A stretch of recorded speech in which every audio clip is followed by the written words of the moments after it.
That was Greek Prime Minister Kyriakos Mitsotakis in an exclusive interview with CTV's Power Play's Vashi Kapelos. Now, in that conversation, he made it clear that Greece would like to purchase Canadian liquefied natural gas, echoing messaging from Germany more than a year ago. Europe appears to have a keen interest in Canadian exports, which could help reduce reliance on Russian energy. Now, it's something the Liberal government has been cautious to green light, but it's a key policy proposal from the opposition Conservatives. Let's debate that right now. Joining us is Liberal Francisco Sobrera, Conservative House Leader Andrew Scheer, and NDP international trade critic Richard Cannings. Thank you all for joining us. Mr. Sobrera, let's start with you. Why have the Liberals been hesitant to move forward on this? Well, good evening to you, Mike, and the rest of my colleagues. Look, I think actually that's not correct to say. I think when we look at the LNG proposals that have been put in place on the West Coast, you have 6 projects that have been approved, a number that are proceeding: Woodfibre, Cedar, and LNG Canada. On the East Coast, if a proponent will come forward with a project, we will absolutely look at that project and consider it. But there are no project proponents that have come forward. And as we know, with the natural gas infrastructure that we have in Canada and the resources where they're located, it is much more economical because they're located primarily, and I would say almost all, nearly in the Western Canadian Sedimentary Basin, so northeastern British Columbia and Alberta. It is much more economically feasible to transport that resource and put it through LNG and ship it to Asia. And we know that LNG is a world market, and we're going to be displacing coal. It's a transition fuel for sure, energy source.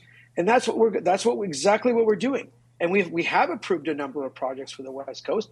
On the East Coast, there was one proponent in March of 2020 that didn't go forward because the proponent pulled the project. It's really to do about economics more than anything. It's not about approval process. We have approved a number of projects.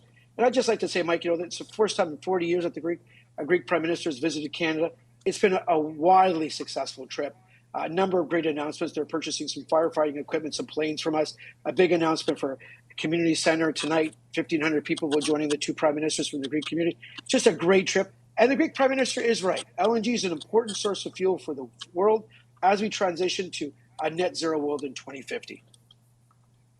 Mr. Scheer, we know that your leader wants to grant fast permits for LNG, but there is still that issue of getting it to the East Coast. The quickest and easiest route would be to get it there with a pipeline through Quebec. So how would your government convince Quebec to allow a pipeline through that province? Well, first, I just have to correct some of the misinformation that my Liberal colleague just said. The only LNG project that's well underway in terms of construction was approved by the previous Conservative government, and this government had to grant it an exception to their own carbon tax to get it up and running. Justin Trudeau says there's no business case for LNG, but nobody told that to the Americans. They've built 7 liquefaction export facilities in the last few years. Nobody told that to the Qataris, who signed a long-term, multi-million-dollar deal with France. Our allies are coming to Canada, and Justin Trudeau's saying no. And as a result, emissions continue to go up as India is going to double its coal electrical production. Canada could be doing more to lower global emissions by exporting more of what we do. And I must take, this idea that there's no business case. Justin Trudeau created an approvals process that has so many hoops and so many moving goalposts that investors and energy proponents aren't making those decisions here in Canada. They're not choosing to invest in Canada because Justin Trudeau has put up a big close for business sign. So as a result, those jobs and investments are going to other countries, and there's more and more coal production coming online. India has gone up 10% year over year in terms of the amount of emissions coming just from coal because Canada's not exporting our natural resources. So, Mr. Scheer, on the pipeline question, though, through Quebec, do the Tories have a plan on getting that done? Because that would seem like one of the quickest ways to export, would it not? Look, every province benefits when Canada can export more of our natural resources. And again, the problem right now is with the federal approvals process. It's Bill C-69, which, by the way, was declared unconstitutional. This was Justin Trudeau's attempt at shutting down our energy sector. And it's largely working. We used to be a country where big projects could get built, where the private sector would come in with their shareholders' money, build big projects, put Canadians to work, export our natural resources, and every level of government benefited from that in terms of royalties and taxes. Now, after 8 years of Justin Trudeau, the government had to use taxpayers' money to buy a pipeline. Private sector investment is picking up and investing in the US and other countries. And again, as a result, global emissions continue to rise, and Canada is left out because Justin Trudeau's hung that big close for business sign when it comes to LNG. Okay, I'll just note you didn't answer that question. But Mr. Cannings, I got to get you in on this one. So where does the NDP stand on all of this? Well, as has been said, none of these LNG projects on the Pacific coast or the Atlantic coast would ever move ahead without massive government subsidies. That's how the BC projects have moved ahead. And Canadians want the federal government, all governments, to tackle climate change in a meaningful way. In the southern interior of BC, where I live, we've been devastated over the last 6-7 years by constant fires, by floods that have destroyed communities, by heat domes that have killed 600 people in Vancouver, by snap cold freezes this winter that has really impacted the fruit and wine industry. People want the government to tackle climate change meaningfully. They do not want the government to hand out billions of dollars to very profitable, very rich oil and gas companies. They want the government to invest in clean energy, in clean tech, in jobs for the future. That's why the NDP brought in the Sustainable Jobs Act to give workers in the oil and gas industry good jobs for the future as the world winds down from the oil and gas sector. So we think we should definitely not be subsidizing these companies, and that's the only way we're going to get LNG projects to move ahead.